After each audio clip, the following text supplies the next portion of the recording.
y'all know who it is, and y'all know what time it is. It's that boy who? It's that boy what? It is that boy Ralphie. And yes, it is keeping it real with Ralphie. Now, y'all probably wondering, you feel me, what's going on, what's been going on for the week and all this and that. To all my subscribers, you know, to all my Facebook friends, to all my Instagram followers, TikTok followers, you know, to anybody that follows me on any of my social media platforms, well, you know, was kind of asking me, like, you know, like, Ralph, what happened with last week? I ain't gonna sit here, a lot of y'all, you feel me, last week was kind of a little bit rough with work, so not even gonna sit here, a lot of y'all, you feel me, your boy Ralphie had to kind of like sit back, chill for a minute, you feel me? But of course, you know, like I told y'all, every once in a blue moon is gonna happen that I'm probably gonna sit down, probably maybe one day. But I ain't gonna sit here and lie, you feel me? I ain't gonna sit here and lie to y'all, you feel me? Eventually, one of these days, I am like how I was when I first started with this YouTube thing. I think I'm finna actually start posting consistent videos, so I can, you feel me? So I can like start getting noticed. And I ain't even gonna sit here and lie to y'all, like I said before, you feel me? Of course, you know, I wanna start doing skits.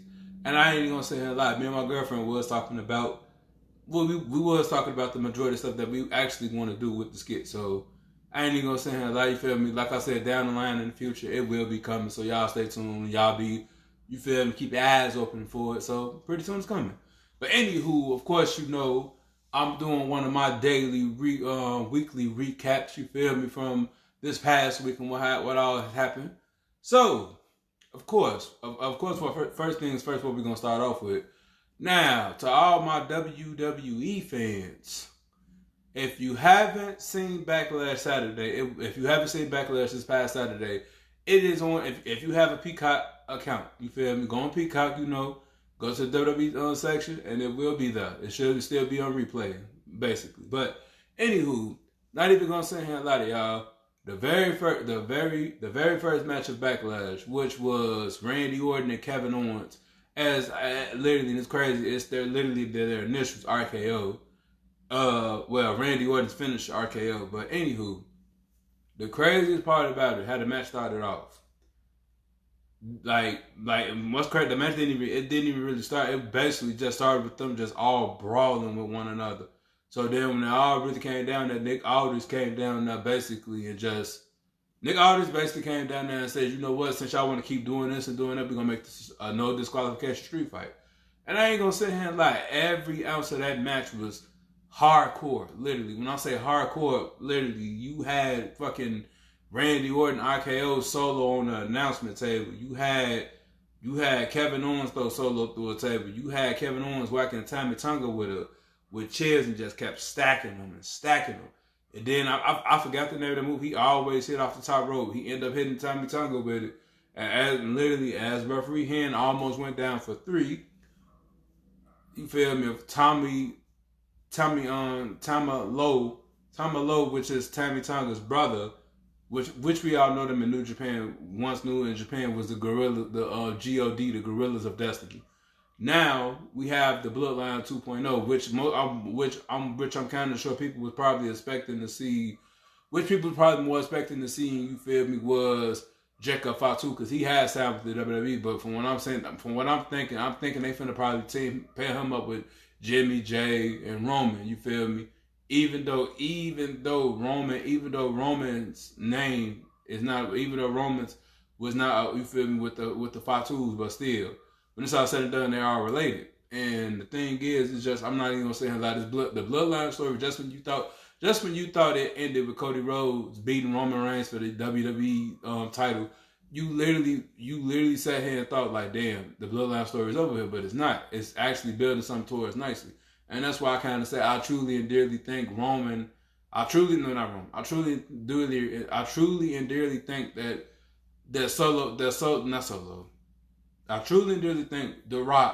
Rock has something to do with this new bloodline being formed, because you got to think about how everything played out in WrestleMania.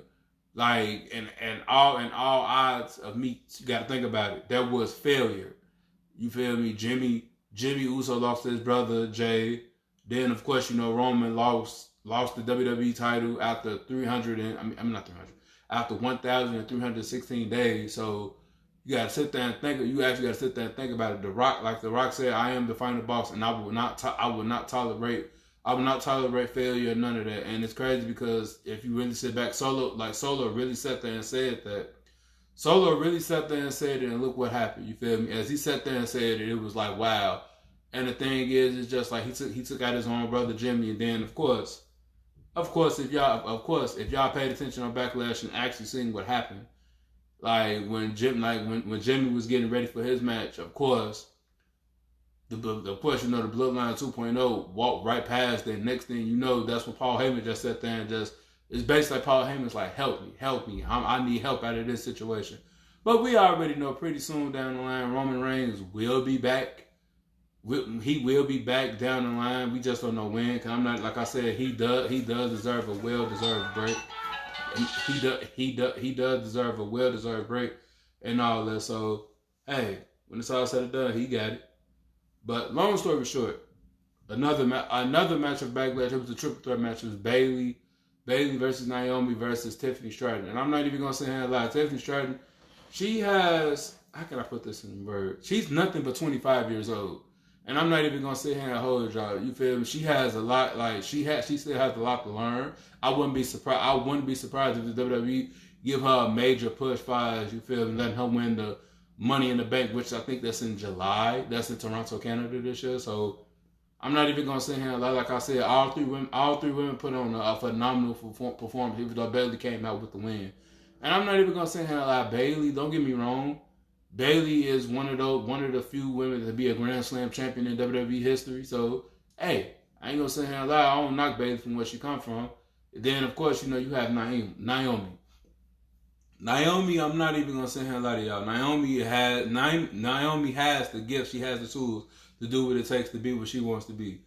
And I ain't gonna sit here and lie to y'all. You feel me? Like I said, Naomi, from her being a former two-time SmackDown Women's Champion and a two-time Women's Tag Team Champion. You feel me? It's something beautiful and it's something special behind that. But hey, like I said, Naomi, when it's all said and done, you feel like I said, from her coming from Impact, from her coming from TNA wrestling to her going back to the WWE was something.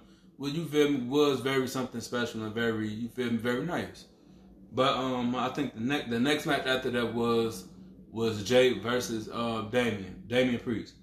Now, to most people that have been paying attention to the WWE, like Damian Priest literally told Dom, JD McDonough, and Finn Balor, I don't need y'all. Y'all need me. And remind you, Rhea Ripley is on the injury list right now. You feel me? And the thing is, if people want to be technically honest, in my honest opinion, Rhea Ripley is the actual leader of the Judgment Day. If y'all technically want to be honest, she's the one that's keeping them up. She was the one that was keeping them up, upholding all that. And the thing is, now that she's gone, Damian Priest has control. Damian Priest has control. But the thing is, it's like how it's going now, things might break off eventually down the line. We don't know. But anywho, I'm not even gonna sit here and lie to y'all. That audience that they had in France, I'm not even gonna sit here and lie. It didn't even feel like a Backlash. It felt like it literally felt like a WrestleMania because, like, damn near every wrestler that came out, I forgot to mention that when Randy Orton, they was literally singing Randy Orton's theme song, and it was just like, wow, you feel me? Like I've never seen a crowd. I have seen a crowd do it before, but it's like they would like that whole audience was just excited just to have a WWE event in their place, and that's exactly what I'm saying. I'm truly and dearly hoping this video gets to Triple H. Triple H, I'm not even gonna sit here and lie to you. Don't get me wrong. I am from Chicago, Illinois, and I know Chicago has just built a stadium, and I would love to see WrestleMania come back to Chicago. Because the last time WrestleMania came back to Chicago, I was 11, and I'm about to be 30 next year. So I'm not even gonna sit here and lie. But anyway, Triple H, as soon as possible, even though WrestleMania is gonna be in Vegas next year, I am begging you, please bring a WrestleMania between London or France, because those two crowds were awesome and they were phenomenal. Because, like I said, you had them singing Randy Orton theme song. I could just imagine if Seth Rollins wasn't hurt and he still was world champion, and how they would have been. And everybody and their mama already know how Seth Rollins coming. But anywho, when this all said and done, you feel me? I mean, then when this all said, like I said, like Jey Uso literally not even gonna sit there and lie. When he was out there, he made a tweet. He made a tweet. I think this was today.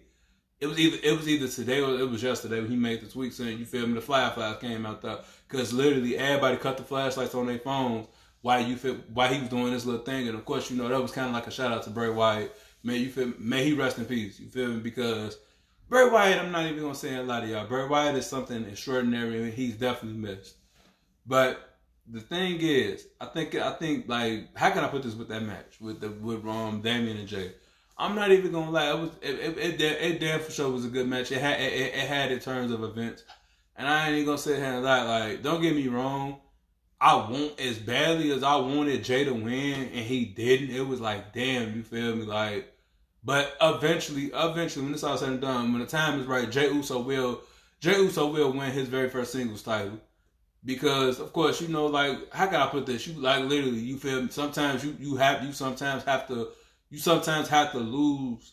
You have to lose sometimes to get ahead, to literally learn from your mistakes. And like I said, how the WWE building Jey Uso up, I'm not even gonna lie, he's destined to win a solo championship. You feel me? Like I said, I wouldn't be surprised. I would not be surprised if they allow him to win a solo championship, either SummerSlam or, you feel me? You might never know. Probably not.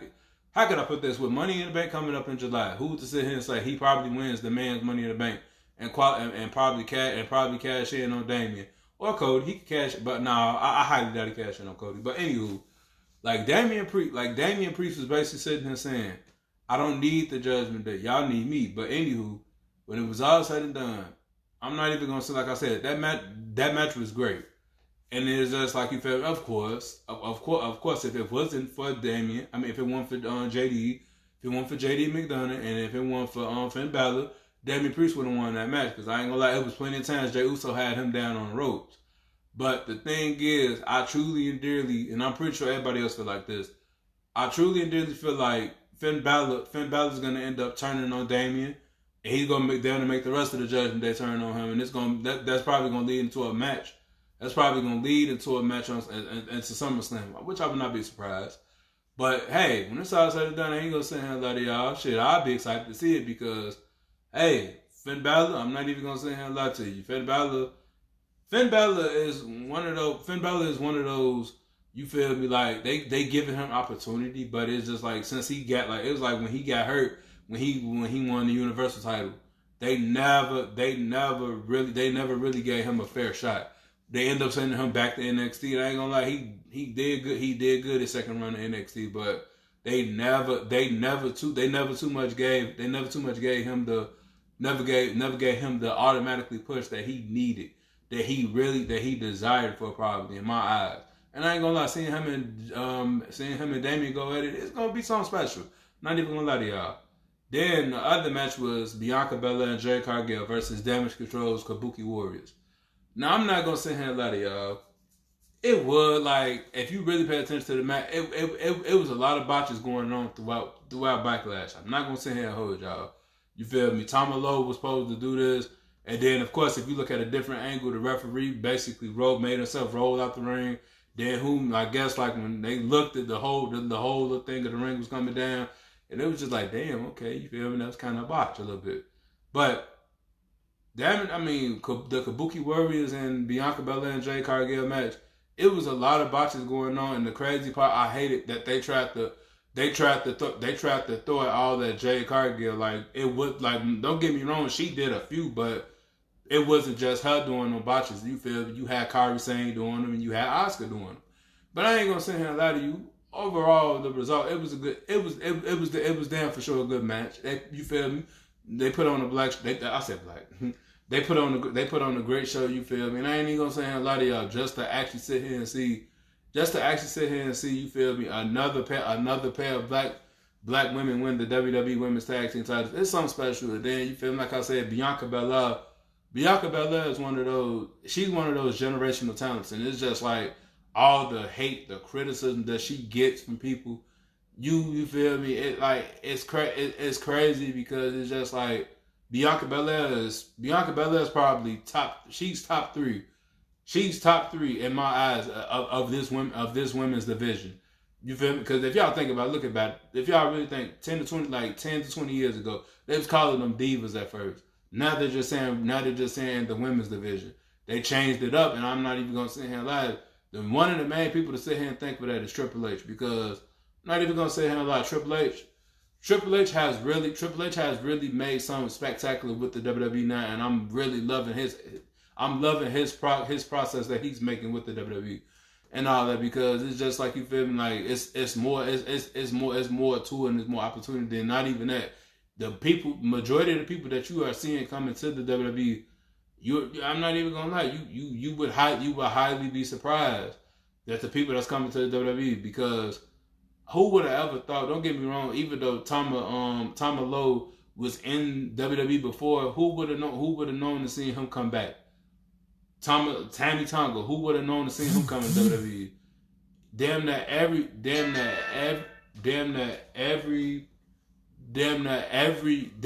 you feel me? Damn that everybody that's in WWE, who would have expected we would have seen LA Knight coming to WWE? And I ain't even gonna sit here and lie to y'all, even though we have seen him as securities, playing the security guard role, but still, like I said, to every single person that's in WWE, then not even just that.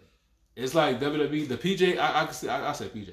I can literally sit here and say the PG era is definitely over, because if y'all watched the second half of the draft last Monday and literally seeing Drew McIntyre and CM Punk go at it, that was just amazing to me, because you had Drew McIntyre coming out there saying he basically blaming CM Punk for everything that's going on with him.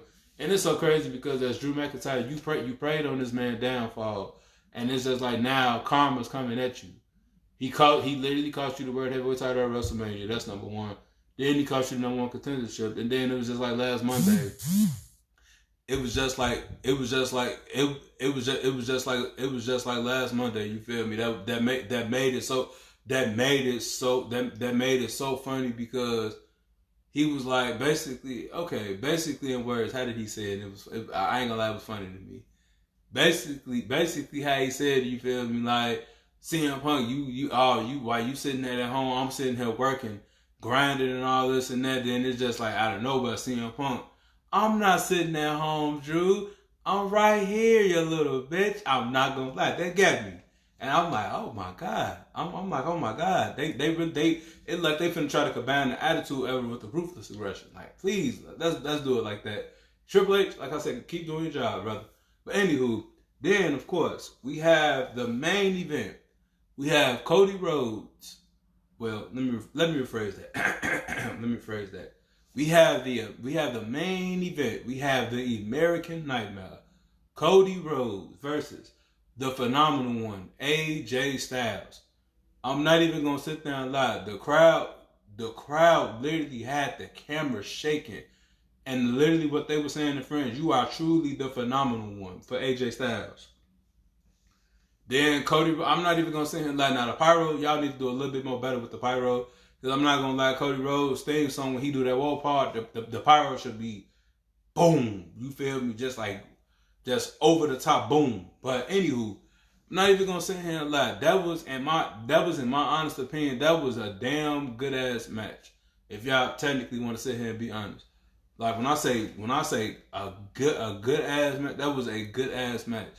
You feel me? A lot of back and forth, a lot of, you feel me? How can I put this? Like, the match had you on the edge of his seat. And I'm not even gonna sit here and lie. I would not be surprised if Triple H somehow, some way made AJ Styles and Cody Rhodes a rivalry.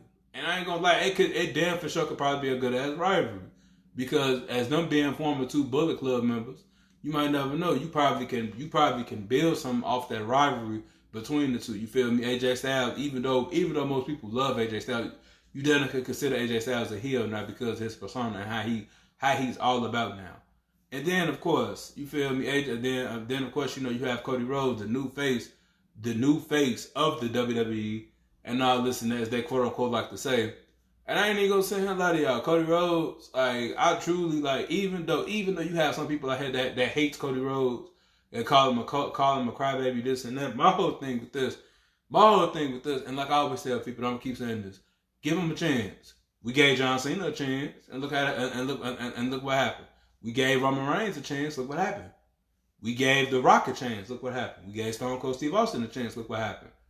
Shawn Michaels, Triple H. We gave all them great superstars chances, and they all succeeded at it. Like I said, give Cody Rhodes a chance. And I ain't gonna, like I said, I truly and dearly believe Cody Rhodes can be something spectacular for the WWE, and especially in this new generation of an era where he can actually make something happen. And you feel me? He could be a great champion. And then I ain't gonna sit here and lie. I'm pretty sure down the line they're gonna probably make Cody Rhodes a heel, which I wouldn't be surprised and I wouldn't be mad at. Let's be honest. But anywho, you feel me? Like I said, Backlash, I'll give it a solid 8 out of 10 because you feel me? Like I said, none of all the matches were good. Even though we had a lot of botches going on within the show, but hey, mistakes are meant to happen. And it's like I said, don't get me wrong. The next premium live event will be, you feel me, Kings and Queen of the Ring. I ain't gonna sit here and lie. I want to say I got two picks. I got either LA Knight or I got Gunther winning the King of the Ring. Now the Queen of the Ring, I'm not too familiar who they gonna have for SmackDown. But when they make them announcements for who they gonna be for SmackDown, trust and believe me, if Bianca Belair or Bianca Belair or Liv Morgan, them probably be my two picks. But other than that, you feel me? Like I said, to all my WWE fans, if y'all haven't checked out Backlash, you got a Peacock account, go check it out. It wasn't a bad pay-per-view. Like I said, that audience in France was lovely, and like I said, they had the camera shaking to the point where people couldn't even, people was like, wow, like we can't even hear ourselves. But hey, like I said, Triple H, keep doing a good job like you're doing. I'm happy to say I'm back watching WWE. So hey, thank you. But anywho, so the second thing that I want to get into. So, it's so mighty funny to me since I've been meaning to talk about this for the most because at first, you feel me, even though that conversation has died out, of course I know the past week it was Chris Brown and Quavo beefing with one another. And I ain't even gonna sit here and lie to y'all. I'm actually gonna make this quick with the Chris Brown and Quavo thing. I'm not even gonna sit here and lie. I've heard this saying before, and I ain't gonna lie. I definitely agree with it. And this is me saying this to Quavo. My whole thing, like Quavo, instead of you sitting here beefing with Chris Brown, you need to be trying to make some shit happen with Jay Prince. You feel me? Because that's the person that took out your right hand man. You feel me? Your nephew, Takeoff. In my honest opinion, was the best rapper of the group. And the thing is, it's just like instead of you going back and forth calling Chris Brown crackheads and all this and that, like I said, you and Offset need to handle that situation instead of y'all two not really talking with one another. But hey, like I said, they ain't my business. In all honesty, Chris Brown won with this. So hey. You got body by a singer, nigga. Remember that. But anywho, one of the main things that's really been getting with me, with all this stuff with Kendrick Lamar and Drake. Since J. Cole said it in I think I forgot the first person, whatever the name of the song is, him and Drake got. Since J. Cole said we the big three, Kendrick Lamar heard Kendrick Lamar heard that shit. And when it was all said and done, you feel me? He got on the song with Future. Said nigga fuck a big three, niggas bombs. You feel me? Hey, and when it's all said and done, I mean shit. Drake said drop and give me 50. Then you had Kendrick come back. Then you had Drake come back. It's like I'm not gonna lie. These two niggas really don't like each other, and I peeped that. And it's like they went from just having a rap beef, now shit getting personal. And it's so crazy because it's like now, you feel me, it's like now if you really sit here and think like, damn, Kendrick just exposed Drake. Drake just exposed Kendrick. And it's just like this shit, it's getting more deeper and deeper and deeper. And I ain't even gonna sit here and lie to y'all. Then I think like it was yesterday.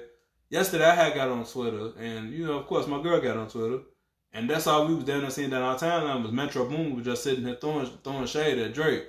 My whole thing with this, don't get me wrong, that shit was funny. But Metro, like Drake said, shut your whole ass up and make some drums, nigga. That's all he said. And the thing is, it's just like, and then of course, you know, you got Rick Ross. You got Rick Ross getting involved in the situation. My whole thing with this, half the songs you had with Drake, bro, were hits.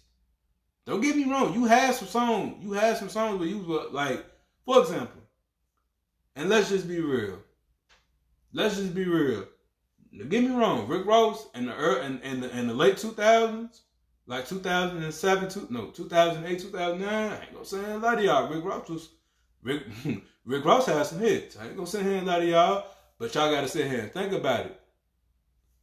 When Rick Ross was in a song with Lil Wayne or Drake, or even Wale, let's bring that up. Y'all have to really sit here and think about it. Them songs is even more hotter because look who he had in the songs with him, or he was in the songs with them. And it's so crazy because Kendrick Lamar, I'm not gonna sit here and lie to y'all. Kendrick Lamar, he's not a bad rapper at all. Kendrick Lamar is actually, you feel me, what motherfuckers need in rap nowadays, because the majority of the rap game ain't too much of shit no more like how it used to be. Like like I said, I'm not trying to downplay nobody game, none of that shit. But if y'all technically want to be honest, shit, some of these females in the rap game, taking shit like it ain't nothing. And it's so crazy, you feel me? I ain't gonna sit here and lie. To most people that know me, I'm not a big fan of hers, but Nicki Minaj still trying to keep herself relevant. Let's be real. Then of course, you know, you have Glorilla. You have Glorilla. I ain't gonna lie, these last few songs she done dropped, they were good. Then of course I have to say her name, Sexy Red. And the thing is with that, Sexy Red, I'm not gonna sit here and lie, it's so crazy because you would never expect her to be at number one. But I ain't gonna lie, she has a huge fan base. Literally, just being real, she has a huge fan base. But anywho, I ain't get off that situation.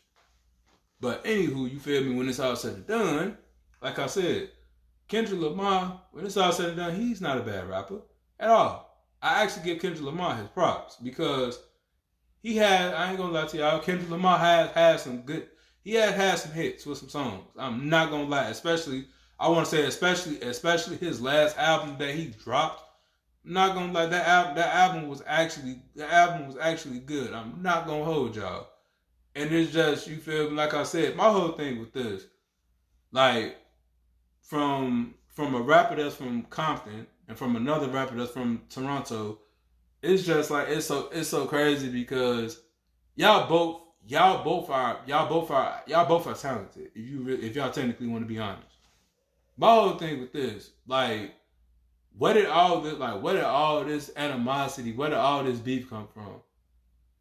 Because my whole thing with this is just like when y'all did, I want to say, I think Kendrick and Drake got like probably like 2 or 3 songs together, and them 2 or 3 songs y'all probably had together was fire.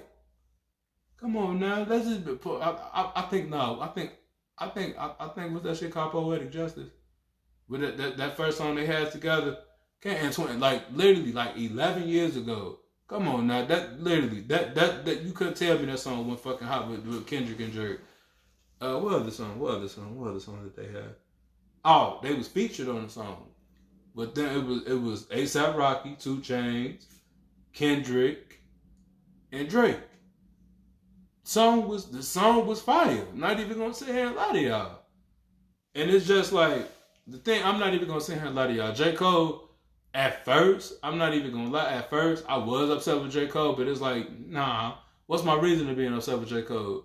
J. Cole, you feel me, when it's all said and done, he said, I'm finna protect my peace. I'm finna get up out this shit. Even though J. Cole dropped 7 minutes of drill, I'm not gonna lie. That song right there, like, how can I put this in words and how can I put this in reference?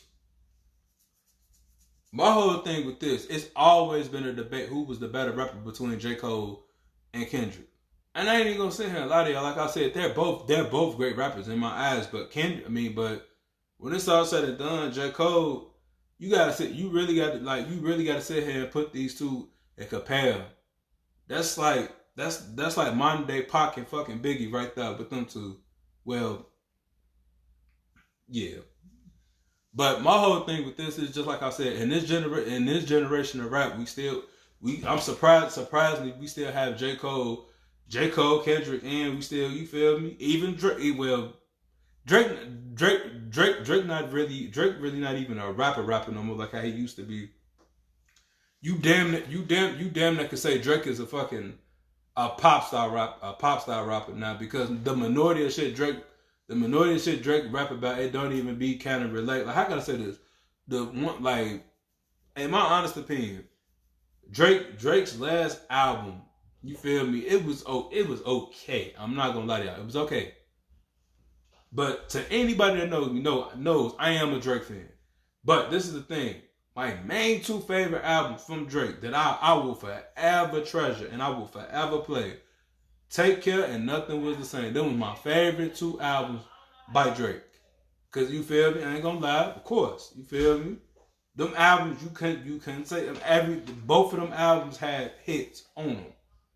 And I ain't even gonna sit here. Like, it's just like, the thing is, it's just like I said, I never quite understood why when some of these rappers get in the game and they feel a certain way towards people, especially when they gotta make money with certain people, especially when they gotta make songs. That's like, for example, that's like 6ix9ine and Trippie Redd at once upon a time.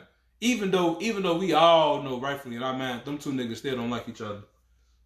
And it's so crazy because, like, if you really, really sit back and just think about it, like, damn. And then this is like this rap beef we got going on. Shit, I ain't never in my life seen a rapper that's consistent with dissing a nigga. Like, I'm not even gonna lie, Kendrick dropped one diss, Drake dropped one, Kendrick dropped one. It's like y'all going back to back with each other. You feel me? And I ain't even gonna say hold y'all. Shit, you gotta think about it. Shit. The minority of rappers that have rap beef, the minority of them niggas didn't even go back and forth like this. But I ain't gonna lie, shit. Like I said, it's entertainment. If y'all really want to technically be honest, it ain't shit but entertainment. And it's just like I said, when it's all said and done, you feel me? Like I said, I know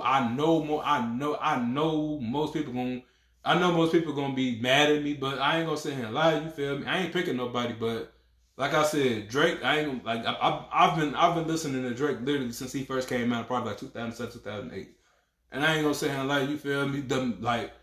Old Drake, I'm not gonna sit here and lie. The minority of his music back in the day, I could relate to. This new shit he dropping, I know, but like I said. And it's so crazy, like, you have the majority of the world saying that Kendrick Lamar, the minority of the shit he's dropping is weak. If you really sit here and if some of y'all real lyricists, rappers, pay attention to what the fuck Kendrick is saying, literally, I'm just saying, if y'all pay attention to what Drake is saying, y'all will understand, like I said. And the crazy part about it is, I'm pretty sure down the line, and pretty soon, somebody's gonna come out about some shit. And mark my words.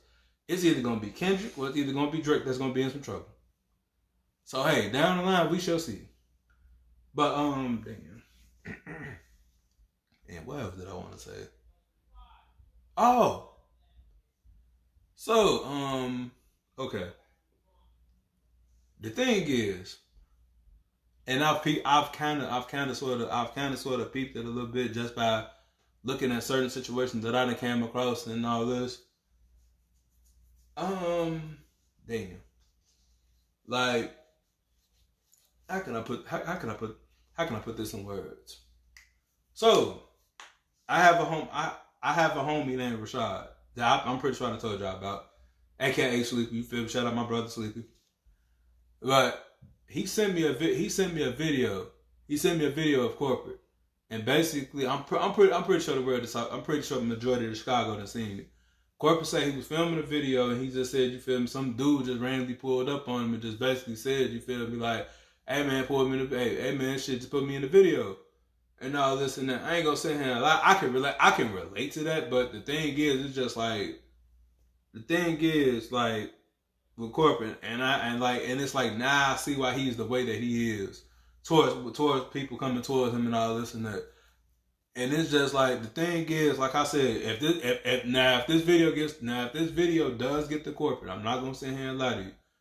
Corporate, I mean, no disrespect, bro. I mean you, none of that. You feel me? I was just, if anything, like you said, if anything, I'm just another young black man out here that looks up to you. And I ain't gonna say here and lie, you feel me? When it's all said and done, you was one of the things that motivated me to get better, to get up and get my ass in front of the camera and start doing this. You feel me? I ain't gonna lie, pretty soon I am gonna be starting to do skits down the line. So hey, but when it's all said and done, like I said, I truly and really understand where corporate comes from, because when you actually do get big out here, you have to be careful out here. For example, look at Zach TV. May he rest in peace. You feel me? I ain't gonna sit here and lie to y'all. It's just we living in different times. We living in different times where people just where people like where it be damn to be your own hometown that it be against you, or damn to try to take you out. And it's just like I said, I truly didn't understand where corporate was coming from with that. But other than that, you feel me? Your boy Ralphie is finna go ahead and get up out of here. I ain't gonna lie to y'all. I ain't gonna sit here and lie to y'all, you feel me? Like I said, within that last week of me actually sitting down, chilling for the moment, it's just, I really had a lot to process, and I really had a lot to think about. And of course, you feel me, wow. But I'm not even gonna sit here and lie to y'all. It's just like I said, I really had a lot to process, because not exactly around this time, but like April 25th, you feel me? It was kind of something personal that went on with me, and it kind of like threw me off a little bit. Down the line, I'll get to detail with that. But you feel me? But it kind of like it kind of how can I put this? It kind of destroyed me a little bit mentally. And I ain't gonna sit here and lie to y'all. You feel me? Actually, I know sometime down the line, the man upstairs, our Lord and our Savior, God, you feel me, will bless me and my lady with something special, very special. And I ain't gonna sit here and lie to y'all, you feel me? Like I said, I'm always keep saying this. Because I am very and dedicated, and I'm very thankful for her, because she pushed me. She literally pushes me to do this. She pushes me to get better. And hell, I ain't even gonna sit here and lie. She might be my photographer. For me doing my little modeling thing pretty soon. Cause I ain't gonna lie, she can take some fire pictures of me. So I ain't gonna lie, I love you, baby. But other than that, I'm not gonna sit here and lie to y'all. If it's one person, I'll probably never shout it out. And I'm not even gonna sit here and lie to y'all. She drives me madly insane. And I know for a fact Mother's Day is coming up. But the thing is, I know, like, I truly and really know this lady drives me up a damn wall 24/7. But I wouldn't have it no other way. And then not even that. Without her, it wouldn't be a me. It wouldn't be a keeping it real with Ralphie. If it wasn't for Miss Latanza Jones, my mother. Not even gonna sit here and lie, like I said, you get on my nerves, ma, but when it's all said and done, I love you to death. And it's so crazy because literally next month you getting up there. And I ain't gonna lie, you feel me? I want you to, even though Mother's Day is this Sunday coming up, I want you to enjoy yourself, and I want you to really be proud of yourself for all the things you have done right towards me and my sister. So, I love you, Mom, and shout out to you. Keep a smile on your face at all times. But, damn. Ooh, damn, my legs hurt. I'm sorry. I'm excited. Literally, I'm gonna say I'm excited. I'm excited, and I don't know why. Because it's just, you feel me? Like I said, just to even though I know I'm finna get ready to sound like the videos that be on Facebook, you feel me, with the God situation, but still, I'm not even gonna sit here and lie. I truly and dearly want to say the main person I want to sit here and say thank you to, and I always give him glory and I always say thank you. I really want to say thank you, God, for everything that you have aligned me with around myself. I really want to sit here and say thank you for everything, and everybody that you align me with that's bringing positivity into my life. Because, it's just, not even going to sit here and lie. Once upon a time, you feel me? Shit, I was infuriated. I was mad. Damn near ready to punch something. But now it's just, not even going to sit here and lie. God really shows out and really shows in when he needs to. And he opens your eyes and really shows you who's riding with you and who's not riding, and who's riding with you and who's not riding with you. And I'm not even gonna say here, like I said, that's why I say I give glory and I thank you, God, for everything that you put in front of me that was positive. And I'm praying that it stays positive. And I'm praying that you keep it in front of me at all times. But other than that, you feel me? Your boy Ralphie is finna go ahead and get up out of here. I love y'all. If y'all like, before I go, if y'all come across this video on YouTube, you feel me? Hey, make sure you leave a like, you comment. Hey, if you want to, share. By the way, hit that notification bell. Hit that notification bell so you won't have to ever miss an episode of Keeping It Real with Ralph. Because pretty soon this is going to become a series. So y'all stay tuned. Y'all be there, be at squad like I always say. And other than that, your boy Ralph is going to go ahead and get up out of here. Thank y'all. Love y'all. Also, subscribe to the channel. Peace.